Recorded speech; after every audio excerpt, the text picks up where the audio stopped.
வரலட்சுமி, கொஞ்சம் வர காப்பி போட்டு கொண்டு வாடி. அதே மாதிரி தேவைக்கு அதிகமா சக்கரை போடுற தகட்டுது. நான் சொல்ற மாதிரி சரி, 2 கரண்டி மட்டும் போட்டு கொண்டு வா, சரியா? இருங்க, கொதிச்சிருச்சு, கொண்டு வரேன். ஏய், இத்து போனவள, என்னடி இழிப்பு, சீக்கிரம் கொண்டு வாடி. மாமா, இந்தாங்க காப்பி. அட கீழே வைமா, எடுத்துக்கிறேன். சரி, இந்த டேபிள் மேல வைக்கிறேன். சூடாறதுக்குள்ள எடுத்து குடிங்க. ஏய், என்னடி 2 கரண்டி போட்டு கொண்டு வந்துக்கிற? மாமா, நான் சக்கரை போடலான்னு தான் நினைச்சேன். ஆனா எனக்கு அப்பயே சந்தேகமா இருந்துச்சு. ஆனா எங்க வீட்டுல புருஷன் சொன்ன பேச்ச தட்டாம நடக்கணும்னு சொல்லி கொடுத்தாங்க. அதனாலதான் நீங்க சொன்ன மாதிரியே 2 கரண்டி போட்டு கொண்டு வந்தேன் மாமா.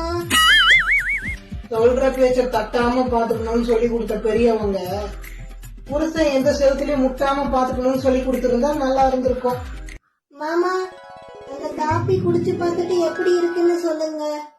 கண்டிப்பா குடிச்சு பார்த்து எப்படி இருக்குன்னு சொல்றேன். சூடாறிடுச்சுன்னு சொன்னோம்னா சுட தண்ணி கொண்டு வந்து 4 ஊற்றுவாங்க. என்னமோ எதுக்கு நமக்கு வந்து இப்பெல்லாம் டீ குடிக்கிறத எவனாச்சும் பார்த்தானா? என் நிலைமை என்னத்துக்கு ஆகுறது? சூப்பர்.